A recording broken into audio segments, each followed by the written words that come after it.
Amén.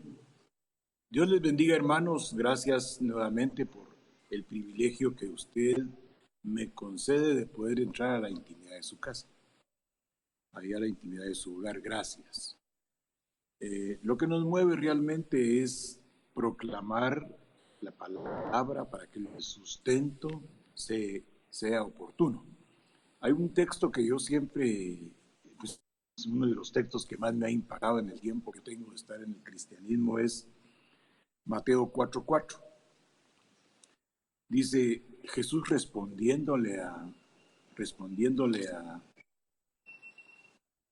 al tentador, le da una respuesta que me impresiona mucho y me sigue impresionando y nunca va a dejar de impresionarme. Porque el Señor usa un texto que está en Deuteronomio 8:3, pero lo vamos a ver en Mateo 4:4. Dice, escrito está, no solo de pan vivirá el hombre. Escuche el texto. No solo de pan vivirá el hombre,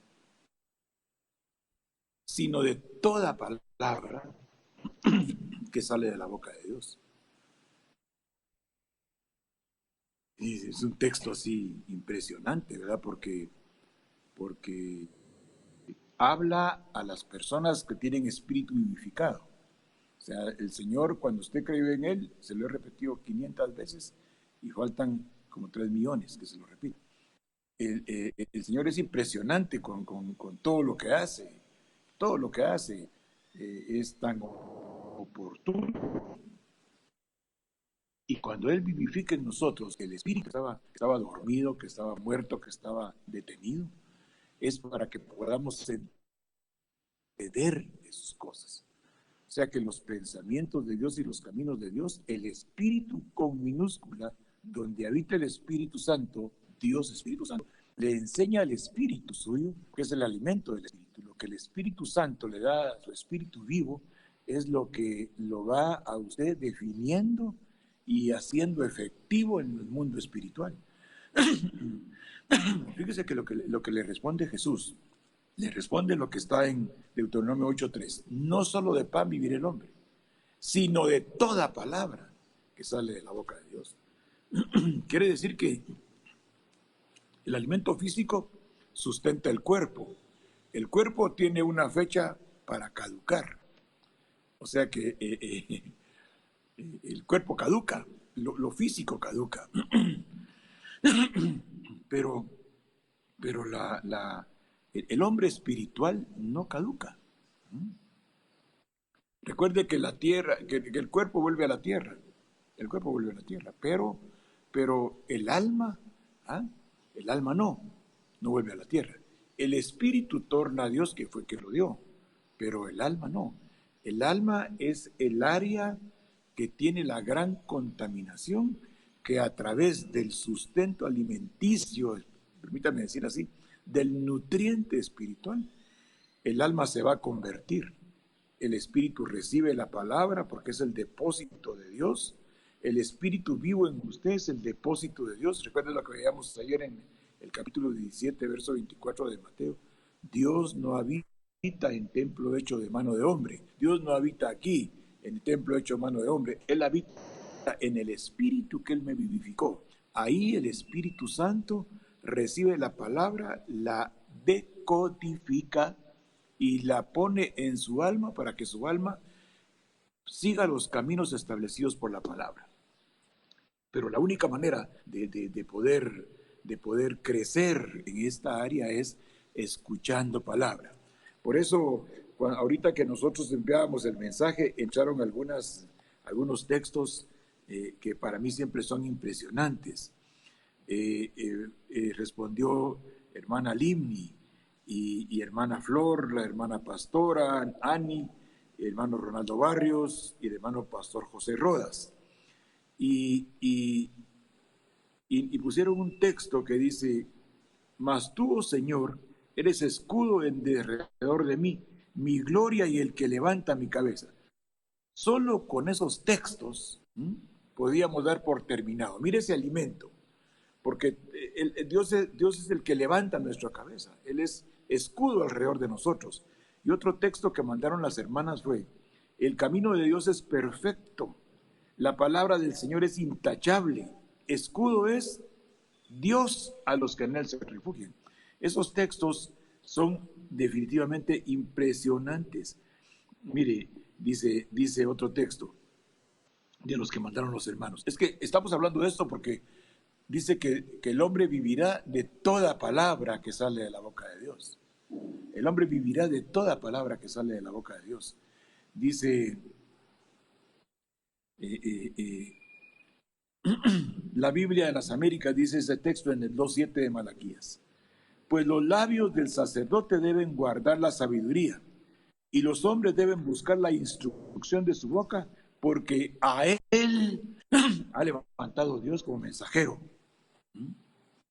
O sea que no es el hombre en sí, porque el hombre en sí, bueno, pero es la delegación ministerial, es la que cobra importancia en el mundo espiritual. La delegación ministerial. No solo de pan vivirá el hombre, más de toda palabra, mire el imperativo, más de toda palabra que sale de la boca de Dios vivirá el hombre. Oremos al Señor y vamos a tratar en unos 25 minutos de continuar con la experiencia de Jonás. Ahora vamos a agregar algunos detalles porque me decía un hermano, bueno, y Nínive, ¿qué es Nínive? Y Jope, ¿qué? Y Tarsis, o sea, los nombres de las ciudades como que llaman la atención. Pero vamos a responder las preguntas, el par de preguntas que nos hicieron y luego después de orar, y luego vamos a continuar con Jonás.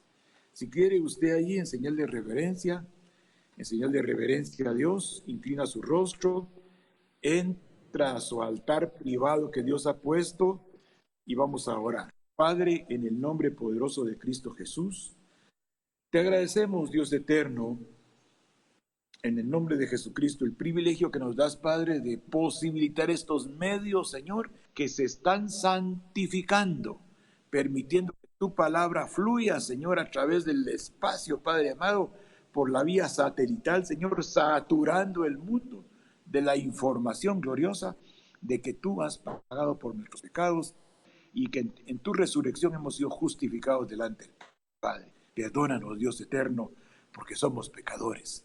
Vamos a la diestra del Padre, donde estás tú, Jesucristo justo.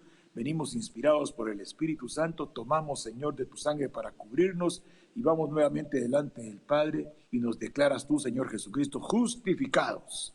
Nos declaras, Señor, moralmente, ceremonialmente limpios para poder accesar a la información espiritual que únicamente es depositada en aquellas áreas del hombre donde Dios gobierna.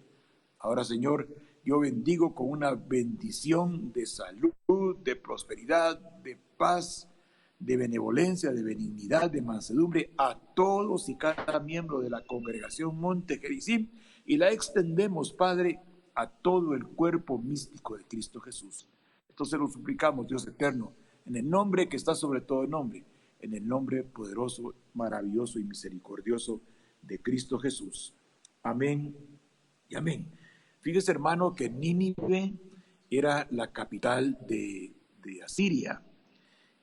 Esta capital de Asiria estaba más o menos a 800 kilómetros de Jerusalén. Jonás desciende a Jope, que era un puerto, agarra un barco él debería agarrar un barco ahí e irse para Asiria, pero agarra, que estaba al este, él agarra para el oeste y decide irse a Tarsis. Tarsis, según los estudiosos, era una ciudad española que estaba a 3.500 kilómetros. Dice que para recorrer 3.500 kilómetros en esa época, más o menos un año hubiera tardado, mientras que si él a pie se hubiera ido para Nínive, por un mes hubiera caminado. Pero bueno, me decía el hermano, quedó la impresión como que Jonás era un ilustre desconocido. Y fíjese, hermano, que no, no. Fíjese que Jonás pertenecía a la tribu de Zabulón, ¿ah? Y tenía su área geográfica donde iba a habitar. Otra cosa, Jonás, recuerda que le dije a usted que en el tiempo de Jeroboam II, él empezó su ministerio, en ese tiempo predicó. Jeroboam II reina en Israel. Recuérdense que está el reino del sur y el reino del norte. En el reino del sur está Jerusalén. En el reino del norte está en Samaria, está Jeroboam. Cuando Jeroboam II reinaba ahí, quiere que vayamos a verlo a Segunda de Reyes 14. Entre más nos documentemos, más vamos a lograr nosotros ir identificándonos con la palabra. Entre más oímos palabra, se va incrementando en nosotros la certeza, entre más oímos palabra, la credibilidad de la palabra, más confiamos, más creemos y más sujetamos nuestra alma a obedecer y a ser fiel a todo lo que Dios nos dice.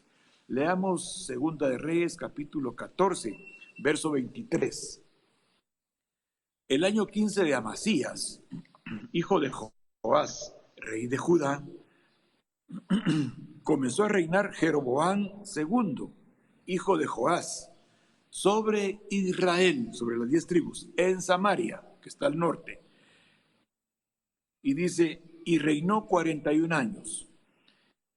E hizo lo malo ante los ojos de Yahweh, y no se apartó de todos los pecados de Jeroboam, hijo de Nabat, que a su vez era su papá, el que hizo, y él hizo pecar a Israel, o sea, hizo errar en todas sus conductas a Israel. Cuando la cabeza empieza a errar, cuando la cabeza empieza a tomar disposiciones aparte de la palabra de Dios, hace errar a todo el pueblo. Reduzcámoslo a un mini universo. Estamos viendo el macro, veamos el micro.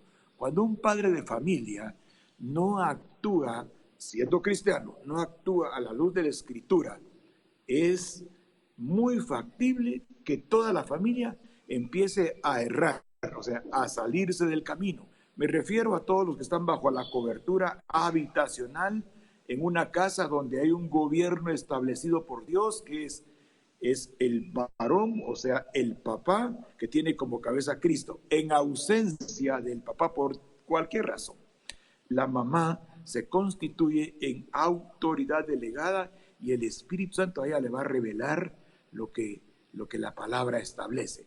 Muy bien. Cuando la cabeza no anda bien, es garantizado que se va a errar. Todos los que están bajo esa casa están, por ejemplo, los que están hay una familia de 5 o de 6 miembros. El papá es el responsable directo del crecimiento espiritual. Se recuerda aquel texto, a ver si se recuerda usted dónde está, que dice, el que no provee para su casa es peor que un infiel y con esa conducta de no proveer ha negado la fe. La vertiente que queremos tomar es la vertiente espiritual, porque dice Mateo 4:4, no solo de pan vive el hombre, sino de toda palabra que sale de la boca de Dios.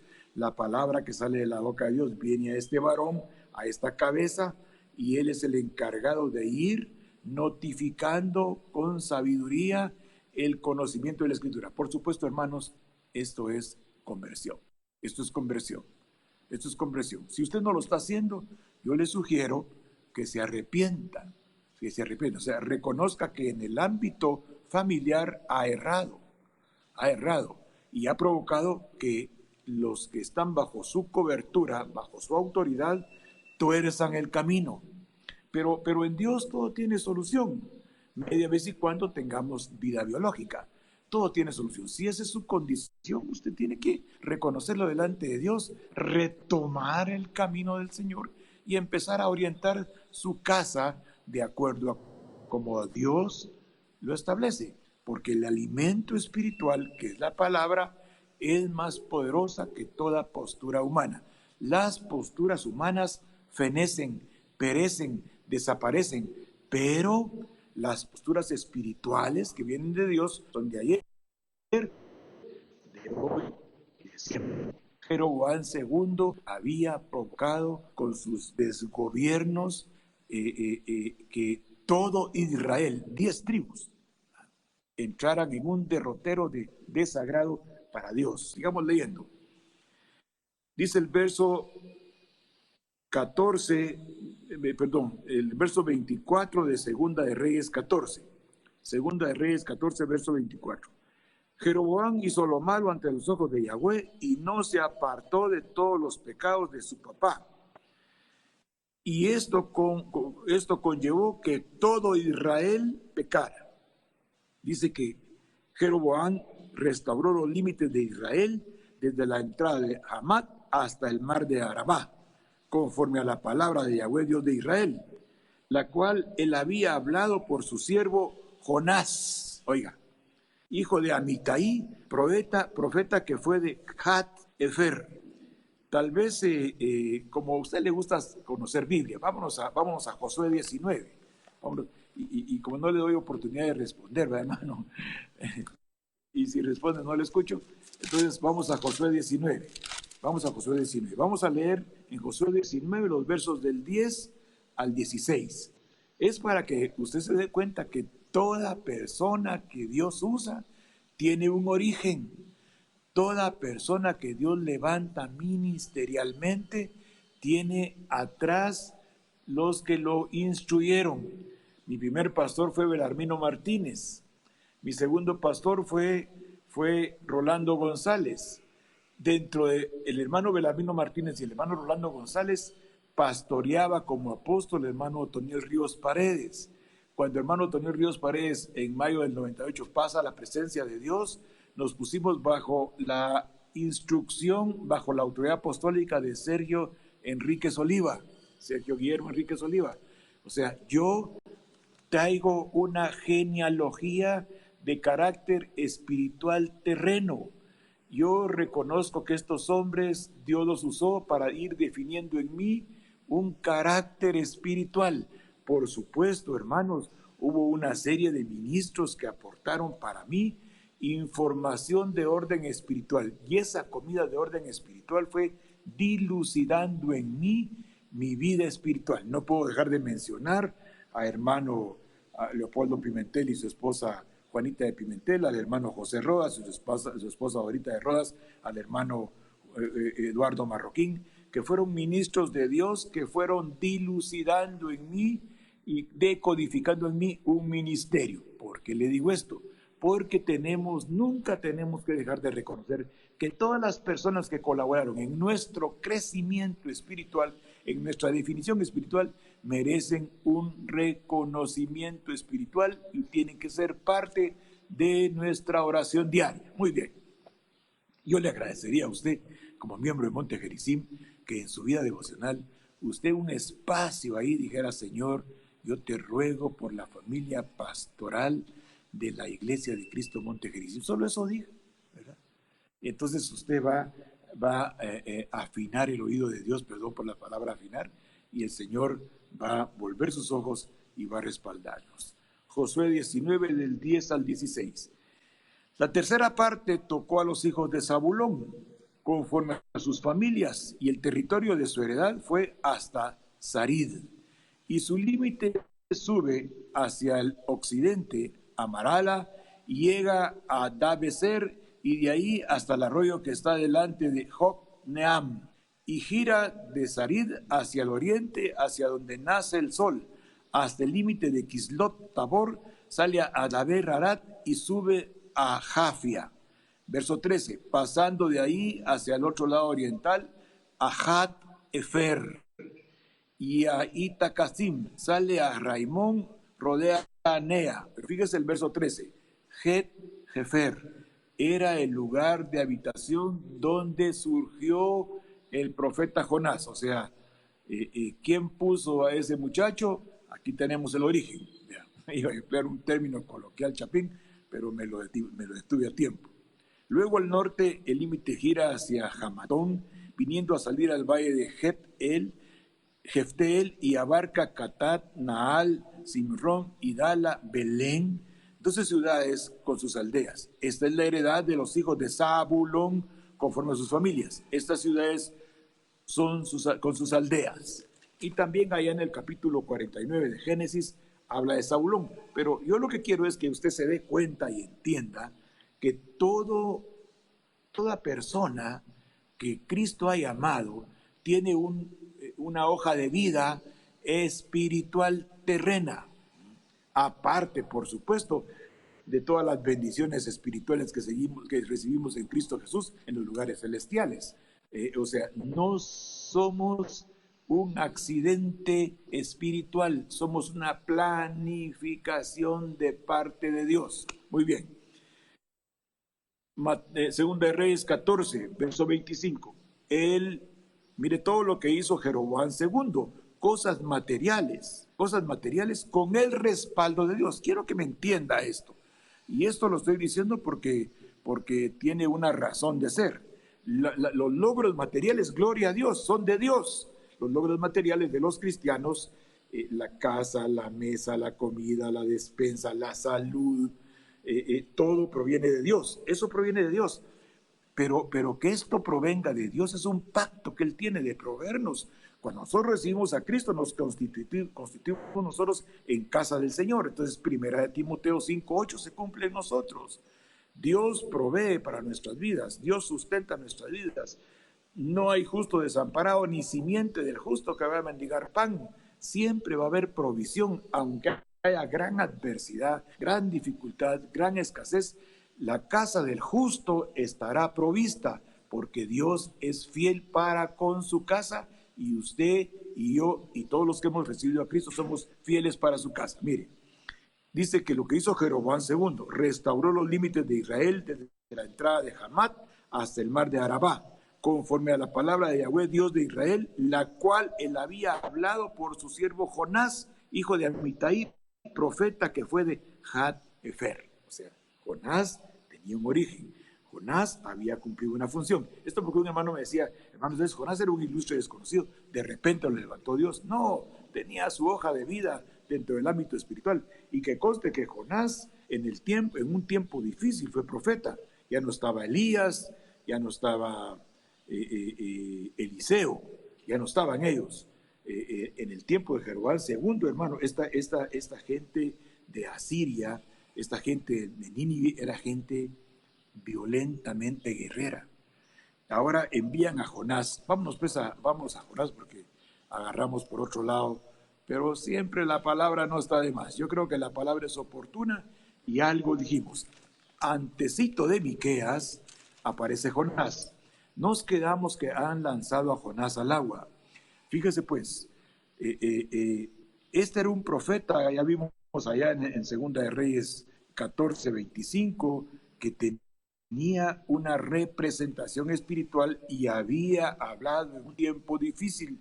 Dios lo llama para ir a Nínive, capital de Asiria. Lo quiere mandar Dios a 800 kilómetros del lugar donde él habitaba. Pero no, él agarra para un lugar que está a 3.500 kilómetros. En ese espacio estamos. En el capítulo 2 dice que a Jonás lo tiraron al mar. Él actúa, voy a emplear una palabra que quiero que me la entienda. Él actúa como redentor, o sea, va a rescatar. La palabra redentor es rescatar. Si él es lanzado al mar, los que iban en el barco son rescatados sobrenaturalmente por Dios. O sea, él actúa en ese momento como redentor. Recuérdese que el día de ayer usamos Juan 3:16 para decir que Jonás era un hombre que muchos estudiosos lo han vinculado con el texto de Juan 3:16. De tal manera amó Dios al mundo que envió a su Hijo unigénito para que todo aquel que cree en Él no se pierda, sino que tenga vida eterna. Jonás hace sus planes de redentor cuando dice, lánceme al agua porque lo que está pasando es culpa mía. Yo me negué a una delegación de Dios y Dios me está llamando a su presencia. Y ¿Por qué digo esto? Porque cuando uno mira el 1.15 de Jonás, hay ahí un detalle que quiero que tomemos en cuenta. Entonces, con todo el dolor de su corazón seguramente y con mucha preocupación y mucha pena, pero era la vida de ellos o la vida de Jonás. ¿Ah?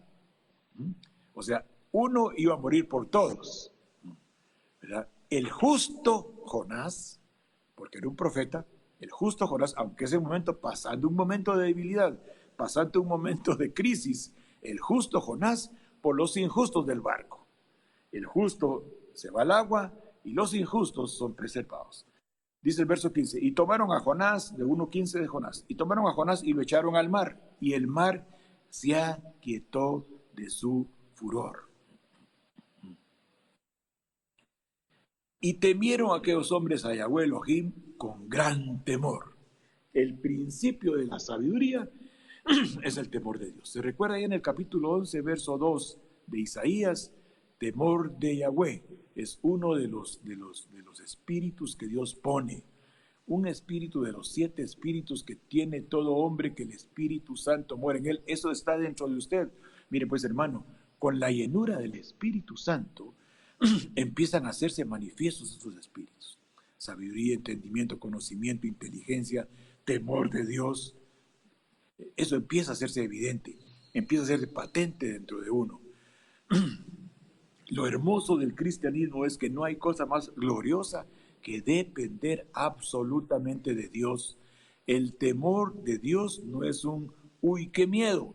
El temor de Dios es un reconocimiento reverente que Él es el creador de todo, de tal manera que lo que hoy vemos fue creado por la palabra de su poder, de lo que no se veía. Entonces Él puede hacer en nosotros cosas maravillosamente, impactantemente gloriosas. Puede hacer cosas en nosotros sobrenaturales. Lo que para el hombre no es posible, para Dios es posible, porque para Dios nada es imposible. Todo es posible para Dios. Veamos.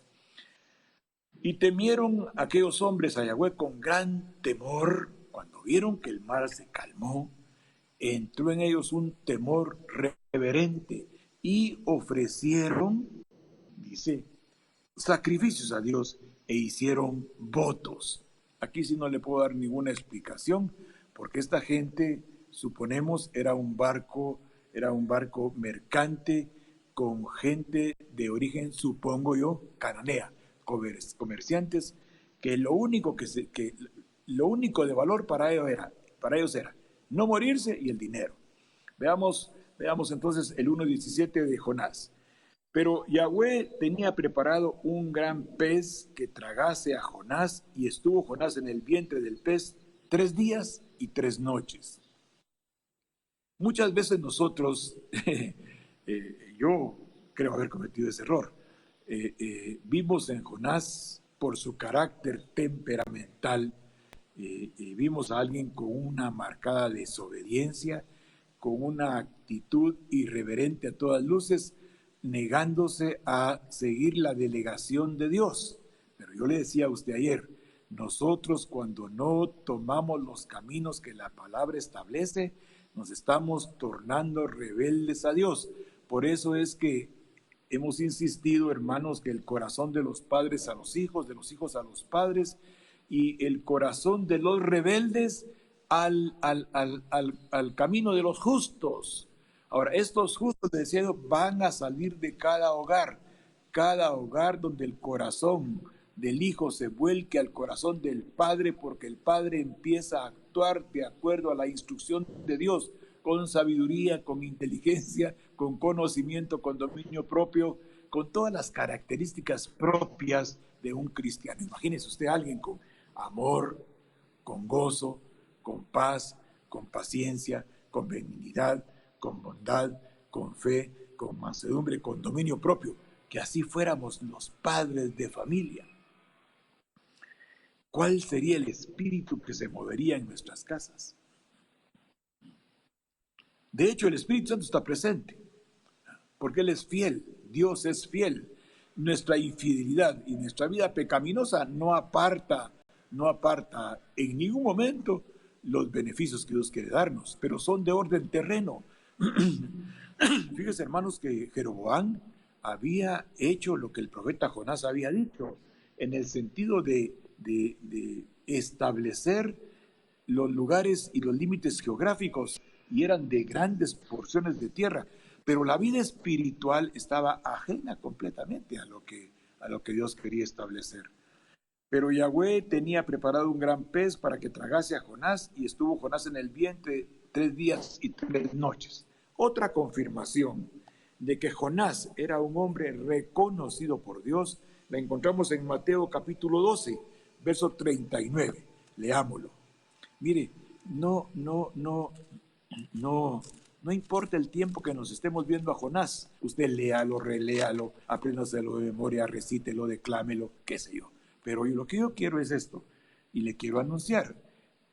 Yo creo que este tiempo de contención lo vamos a tener que mantener todavía toda la semana entrante y probablemente las 2 primeras semanas de mayo. Así es que gloria a Dios, porque estamos aprovechando para ir depositando en cada casa la porción necesaria para que de lo que sale de la boca de Dios empecemos a vivir. Ya estamos dándonos cuenta que la reunión en el templo sí es así como que dice nostálgica, ¿verdad?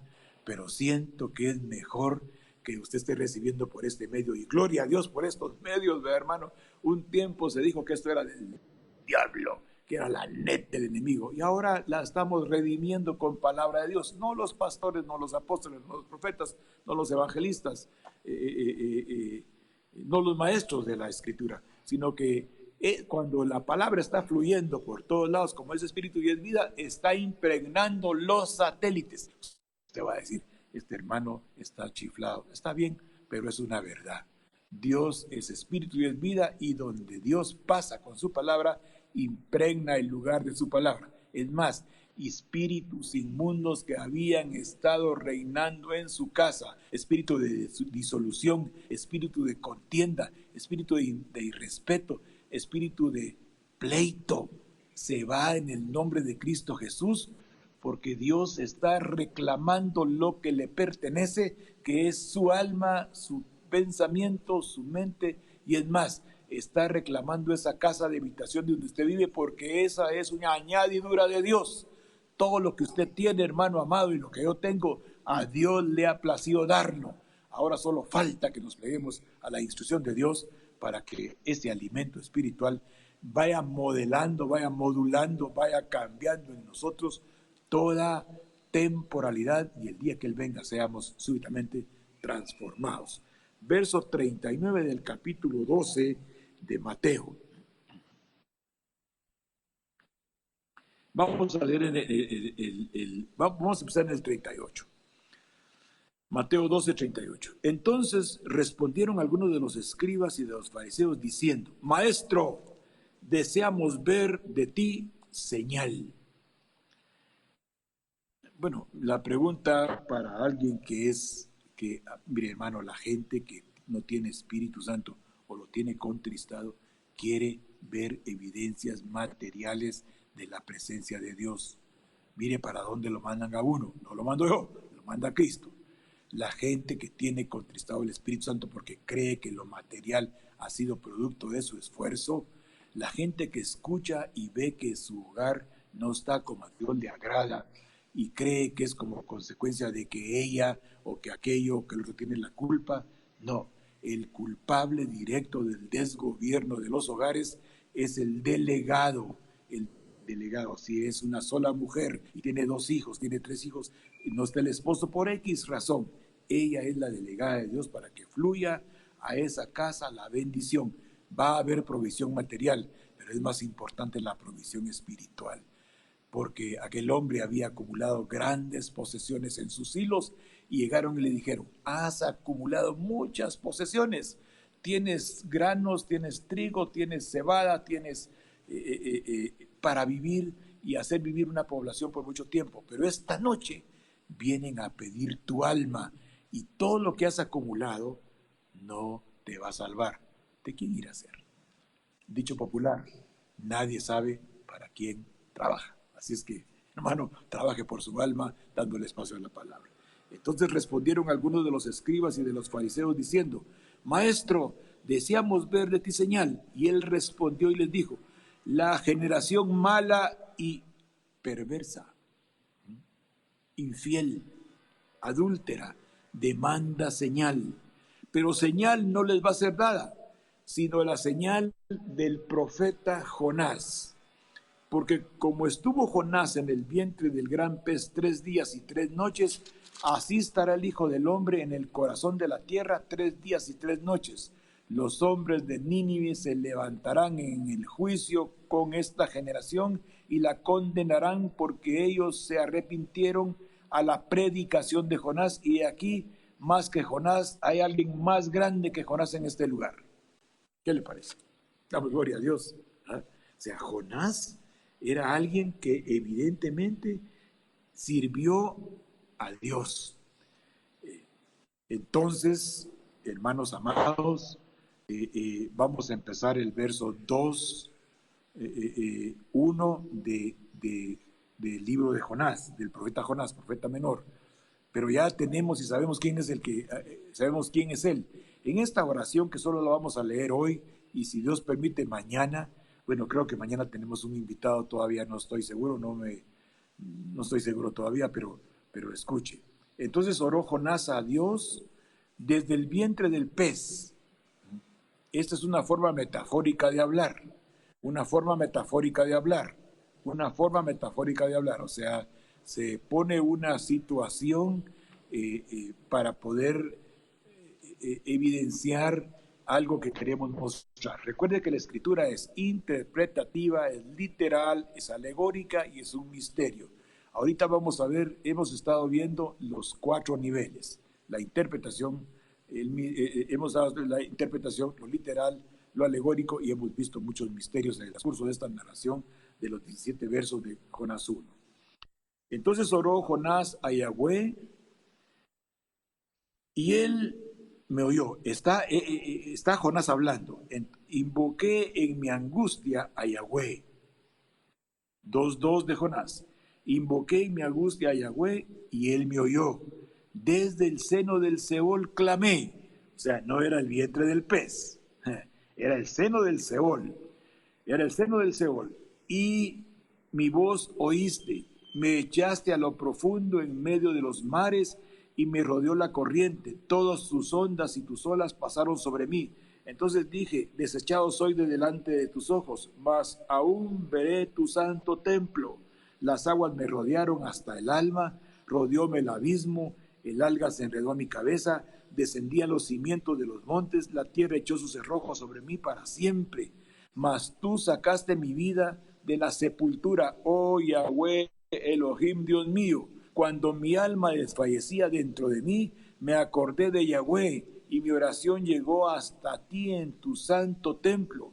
Los que siguen vanidades ilusorias, su misericordia abandonan. Está hablando de él. Esa es su confesión, esa es la confesión de Jonás.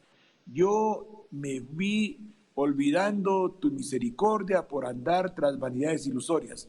Mas yo con voz de alabanza te ofreceré sacrificio, pagaré lo que prometí. La salvación es de Yahweh. Estos versos, hermano, estos 10 versos del capítulo 2 de Jonás, es la oración de arrepentimiento de un justo que por un momento deja de tomar el camino que Dios le dice. Usted pensará que tiene que ver conmigo. Cristo dijo: yo soy el camino, Juan 14:6. Yo soy el camino, la verdad y la vida. Esta oración de Jonás, ¿podía usted adoptarla? ¿Puedo yo adoptarla? ¿Puedo yo leerla detenidamente?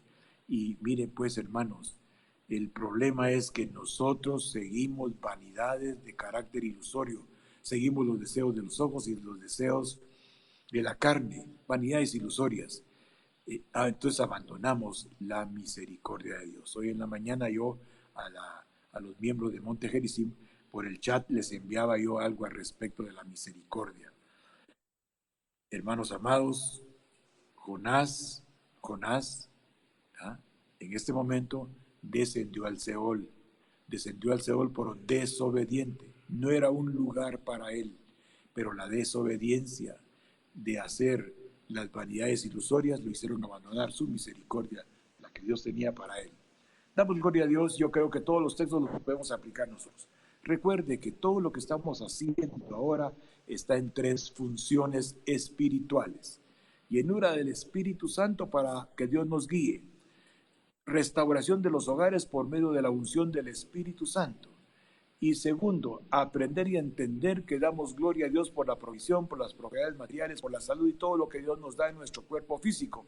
Pero tenemos que aprender a vivir de toda palabra que sale de la boca de Dios para impregnar nuestra familia, nuestros hogares y lo que es más, para hacer volver el corazón de los padres a los hijos, de los hijos a los padres y hacer que de ahí salgan seres justos y que los rebeldes se incorporen al camino de los justos, porque urge que preparemos un pueblo dispuesto para Dios. Un pueblo dispuesto para Dios es aquel que anhela la pronta venida, el pronto regreso de Cristo Jesús, ser transformados y vivir eternamente en su presencia. Dios les bendiga, hermanos, Dios les guarde, siempre sigamos orando, siempre estemos intercediendo delante de Dios, presentemos con toda oración y súplica, independientemente de lo que vaya a acontecer en el tiempo de la pandemia que estamos viviendo, sepa usted que Dios es refugio para todos los que en Él confían. Que Dios le bendiga y le guarde y le sustente sobrenaturalmente. Quiero agregar algo, hermanos. Aquí en el templo tenemos algunos víveres todavía. Los hermanos que estén carentes de víveres, solo comuníquense con mi esposa por teléfono o por el chat, o vengan y toquen el timbre, y entonces vamos, en el nombre de Cristo Jesús, a proveerles de lo que los hermanos que tienen han traído al templo para proveer, que no carezcan los justos de ningún bien. Amén. Que Dios le bendiga y le guarde.